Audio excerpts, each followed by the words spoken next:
All right. Gervonta Davis says that he is going to be the youngest three-time champion in boxing history. Let's talk about that. Is it smoke and mirrors? Can it happen? In this video.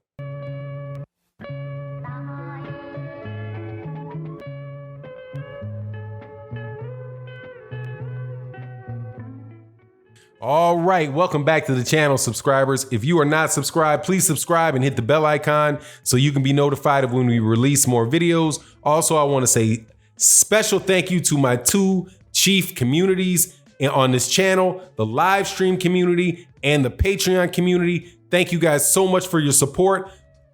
Please join the live stream community Monday through Friday, at 11:15 a.m. Central Standard Time, and on Sunday at 8 a.m. Central Standard Time for our weekending show referred to as OG Boxing Talk with myself, KQKC Boxing, Blood Boxing, and Curtis Anderson, where we wrap up the week and have a lot of good debates, a lot of really good conversations with very experienced boxing fans and boxing historians. You don't want to miss it. Now, one of my favorite fighters out of Baltimore is Gervonta Tank Davis.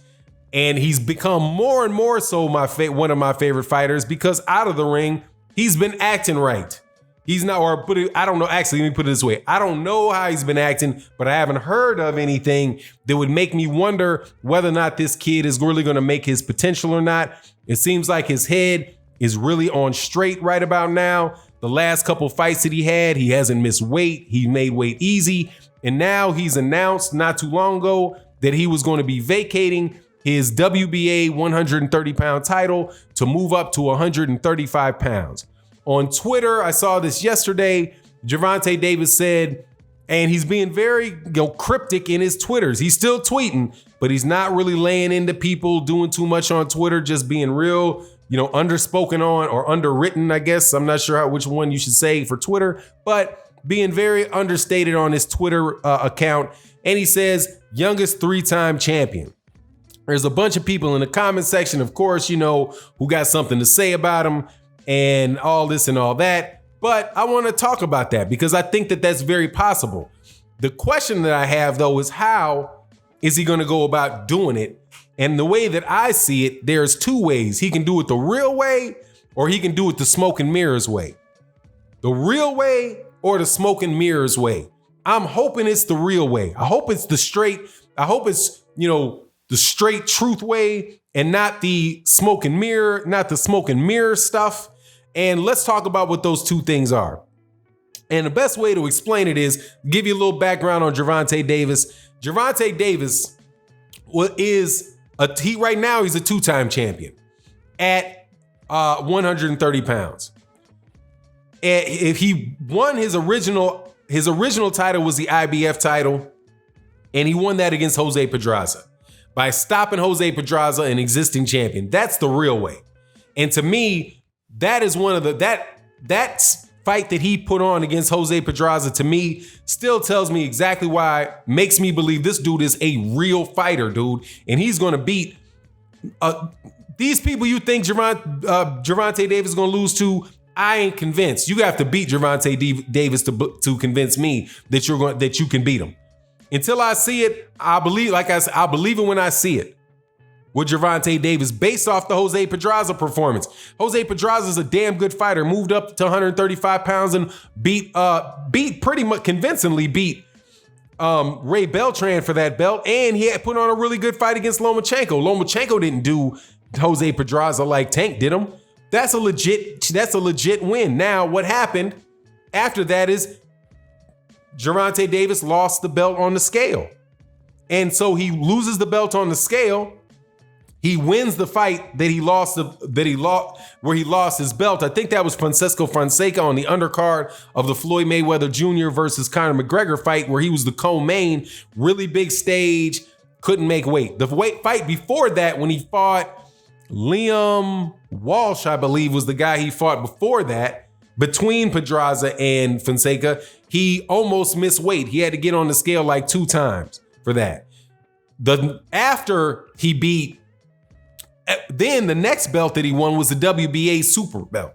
Now this, to me, that was a little smoke and mirrors type of championship, because Alberto Machado beat the former WBA super champion, whose name is Jarrell Corrales, but he was not awarded the WBA super champion status. He being Machado was named the regular champion. So Gervonta Davis went right in and won the WBA super championship, which was vacant. Right? He won that, then he defended it again against guys that weren't necessarily the biggest names, kind of flat-footed guys, knocked him out. He's knocked out everybody he's fought, ain't been the distance in a long time. But that's where I kind of say, if you compare those two things, one of them is super legit, the other one, not so much. I would have rather had him fight Machado for the super belt, because Machado was already existing champion, the highest rating champion in the WBA. So just at 130 pounds, you can see the two different ways that you can go about winning a championship. Now he's moving up to 135 pounds, and that option is pretty much the same thing for him. Is he going to win the way he won against a belt the way he won against Pedraza, or is he going to win a belt the way that he won it against I don't know if it was Jesus Cuellar or was it Ruiz? I can't remember who it was, but is he going to win that belt like he won the WBA super belt, or is he going to win at 135 the way that he won the IBF, fighting a real existing champion, probably the best guy in the division at the time? Now, if he's going to get one for real, then it's going to be against either Vasily Lomachenko, or it's going to be against Vasily Lomachenko. Or if there's some way that Richard Commey is available, fighting Richard Commey. Richard Commey is fighting Teofimo Lopez for the IBF belt.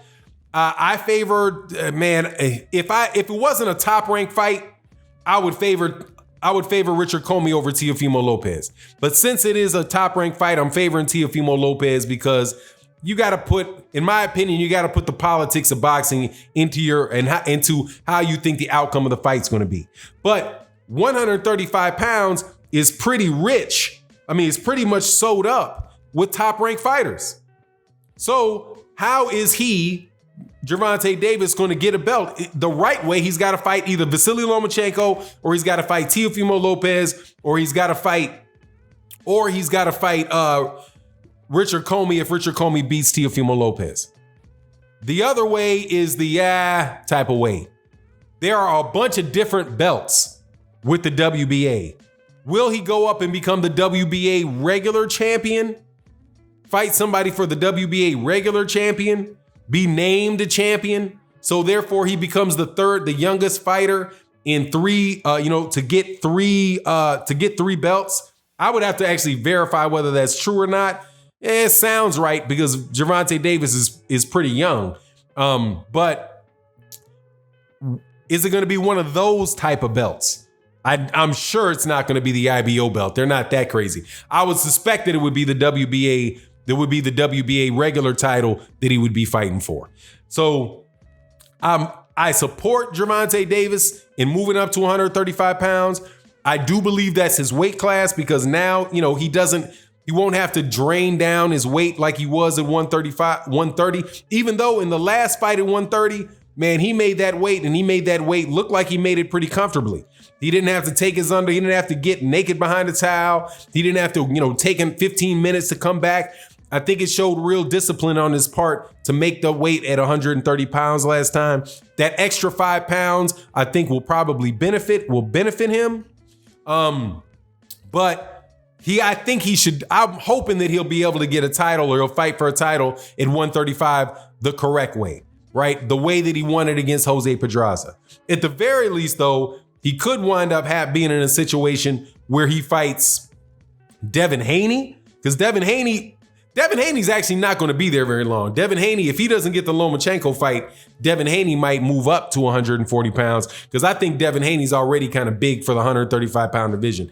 Devin Haney will probably get that vacant. He'll probably get that vacant belt, because Lomachenko's not going to fight Devin Haney.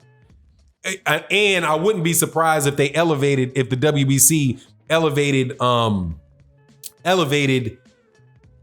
Lomachenko to a super champion, which is a whole other ball of nonsense, where you don't have mandatories anymore. You just keep the belt in perpetuity. And the only way if you lose a fight, you can lose that, but the person that beats you doesn't become the franchise champion. It's just a lot of nonsense going on, man, in the sport of boxing with these belts and things, man. Just real crazy. But anyway, I'm hoping that he does it the right way. Let me know what you think about Gervonta Davis, and can he actually beat will it be a Vasily Lomachenko fight? That's the other thing. Will it be a Vasyl Lomachenko fight? If he beats Vasyl Lomachenko or he beats Richard Commey, that's all the better. Maybe that's what he's saying, but we'll see. And we'll see how all this comes out in the wash. Let me know what you think in the comment section. With that, I'm out. Peace.